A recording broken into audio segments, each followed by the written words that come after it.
Mate, yeah, not too bad, not too good either, mate. I just found out there's a massive crash on the M1 down past Burley. It's backed up all the way close to the ring. Oh, wow. That's why the traffic's going so slow. I feel terrible, mate, because I spoke to Cal about this. Yeah. And I told him that I'd make sure I'm there on time, that I brought all my stuff, forward. And Yeah. I was really trying to avoid this to happen, mate, so I'm really sorry. Man, I can hear it in your voice. It's totally fine, mate. Don't worry about that, all right? No dramas, mate. Well, look, I'll get there as soon as I can, mate. I just apologise for the delay. I don't want to keep anyone waiting, mate. Good on you, champ. All right, man. See you soon. See you soon, All right, bye. It's time to land the Barracuda! Everybody do a wow! Do a big, come on and do the Barracuda! G'day, viewers. Today's podcast was brought to you by Koala Karma, the chill out drink. Just sit back, relax, let those, what do we got? Magnesium and 4 botanical extracts enter your system and play some rock and roll. Today's podcast, we have Corey Luka, a very successful musician from a band called Versus Fate. What spun me out is once I met him, I actually realised, oh my God, I've known you for a little while. And so it's good to have him back in the studio today, or in the studio today. What we actually did, we had to wait for Corey because he was stuck in traffic. And I had our photographer in Mattg and Cal Millar from Celts Entertainment in the room. We're all waiting. So, bugger, we're going to turn on the mics and record some of this. And I'll stick that at the end of this episode. So stay tuned for that.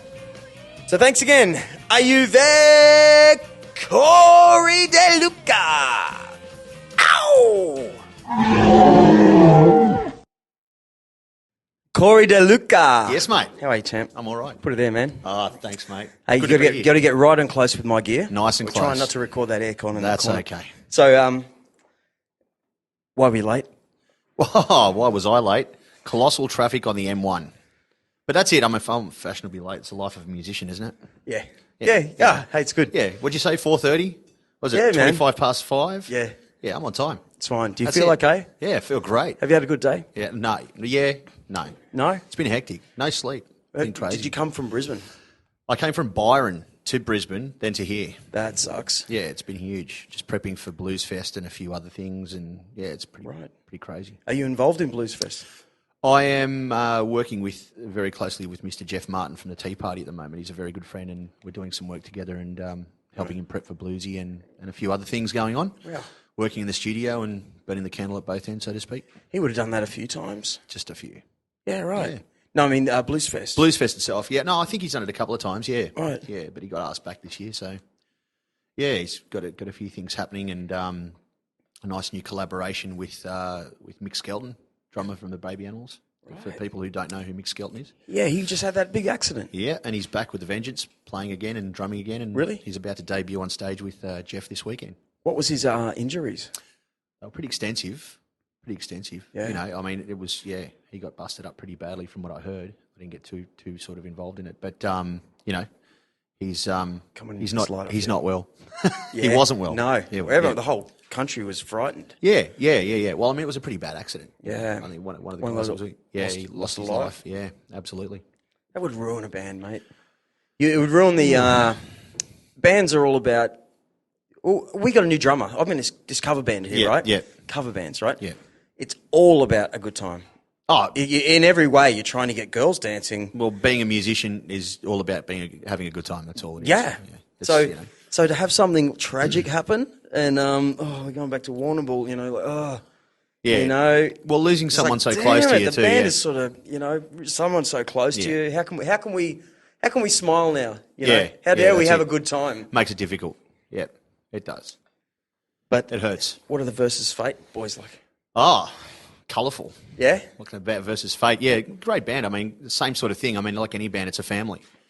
You know, and I think that between the 5 of us, there are 5 very different personalities.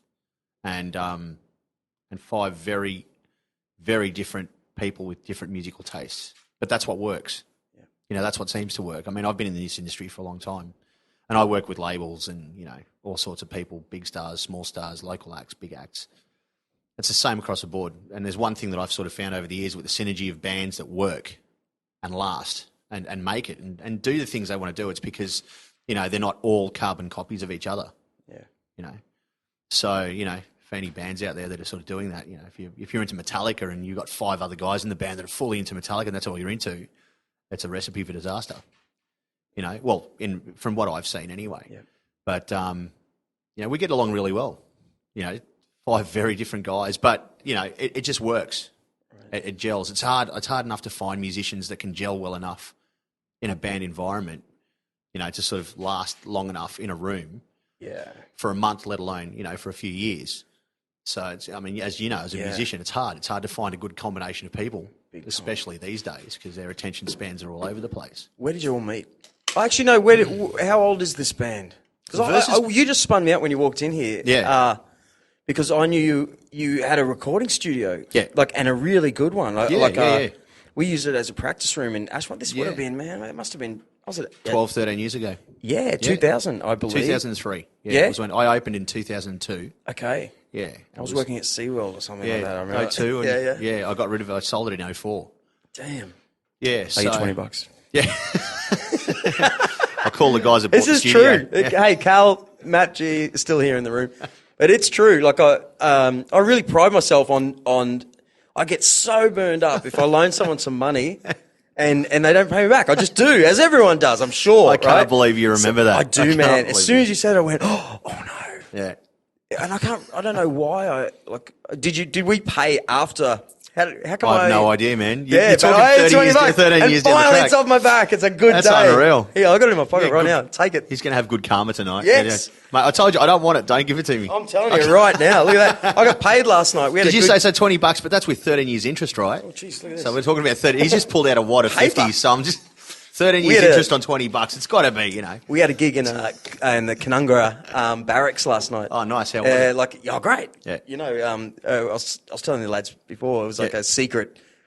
Like 6 weeks, the officers in the officers' mess at Canungra Barracks. So, nice. Like I was saying, I was expecting a mash tent. Yeah. It wasn't. It was like a gentleman's club, like leather and wooden walls with full, with officers' shields. mess just is it's the top level. And so it was a good gig, good money, and it's at $20. Hat off to you, mate, because I tell you what, to be able to get good money for a good gig anywhere these days is, you know. I know some pretty big A-listers that are still owed money for pretty good gigs, you know. So it's a hard slog out there. Well, mate, I was always in original bands, and I remember the best we ever got paid was Crash and Burn. Maybe it wasn't the best, but Crash and I remember Burn. in Brisbane. I remember Crash and Burn. Yeah, that was years ago. We did good there. We'd get $600. I always laugh about it now because I back in the day I was playing rhythm guitar, and we get $600 the whole band to show up, and that was 45 minutes. Do no lugging at all. Carry my Marshall stack in, get out, $600, and we'd party all night. Yeah. Well, these cover bands, man, I sing now for 3 hours. Oh, it's a 4-hour show. Load in your own PA, and it's pretty much $800 to $1,000. That's it. Yeah, it's ridiculous. Crazy. But crazy. still, try and get paid that money today. You know, it's not easy. So, but an average. Hey. Well, gigs change. Gigs differ. Yeah. You know, it depends on the promoter, original band, covers band. You know, I do session work. I do a lot of session work for a lot of different bands, a lot of different artists, and in the studio and live. Right. As a guitarist. As a guitarist, yeah. And, you know, it varies. I mean, it varies on people's budgets and it varies on what they're doing and it varies on the job. But going from gig to gig, you know, knowing all the musos that I know and the people that I've worked with and the bands that I've worked with, just, you know, the difference in pay and the difference in money that they're making and the work that they're having to do for that money these days, it's a lot harder than it used to be. I believe so. Yeah, a lot harder than it used to be. But then at the same time, my father has racing speedway. Yep. Right? He's mad for it. Yep. You know, has it right now, you know, now he's got a sprint car team. His hobby is that. Yeah. I don't feel so bad. I was thinking that last night on the way out to Canungra. Like, oh, man, it's Monday night. You know I was getting paid all right. But I've got a normal job during the day. So it's like a lot of weekly work. You know, you would understand this big time. But hang on a minute. My old man loses money in his hobby. Yeah. A lot of guys out there, be it playing rugby league, I don't know, you're bashing yourself up, or so we're at the same time we're very fortunate to have have something that you can get session work of. Yeah, Getting versus Spate. Yeah. There's a few ladies out there. Yeah. You know, just No, say but it's a I'm- good. I am lucky though. I mean, like, I'm the only guy in the band that does this full time. Like, I've been doing this. I've been in the industry for years. So, like, I grew up in the industry as a kid, as a teenager, in recording studios. That's where I kind of got my start. So, I've been doing this pretty much my whole life. And the other guys, they've all got the 9 to 5. You know, they're all doing the same thing, going to work during the day, and you know, they'll gig at night and do this and they're putting their heart and soul into the band. You know, they go and invest money in recordings and doing this and new equipment, and you know, like my guys have spent a truckload of cash on gear. You know, because that's what they want. They want the best gear for their job. And you know, I take my hat off to them because they really do put in the hard yards. Whereas I get to sit back and I'm kind of the lucky one because I get to do what I do for a job. And working for labels and working for artists and stuff, it's great. It's not a 9 to 5. I don't have no 2 days are the same. But you're right. Like, there's, you know, it's an endless story of everybody going out there just spending money to do what they love to do. It is a shame. It's a massive, massive shame because, you know, there's, without getting too into it or, you know, bad mouthing anyone, because I don't bad mouth sort of anything, but you know, there are parts of the industry that could support, you know, what these guys do a lot more, because, you know, at the end of the day, we're playing in the pubs and clubs and doing what we do, and these places are making telephone numbers over the bar, and you know, just to pay the guys a little bit for what they do would be a nice change. Yeah. You know, sometimes in some not all places, I've come across some great independent pubs and some big pubs that, you know, look after their bands and their musos, and I think it really comes down to the management. I do too. You know, Carl, you're over in the corner. We've had this conversation about 3 times, and I'm glad you're here because you did exactly what you're saying is what you were saying. Surely, we've had nights where we'll get a good crowd. Yeah. Okay, your band will get a great crowd, but then on the other night, where is everyone? Dead. It's raining. Some big footy game's on or something, right?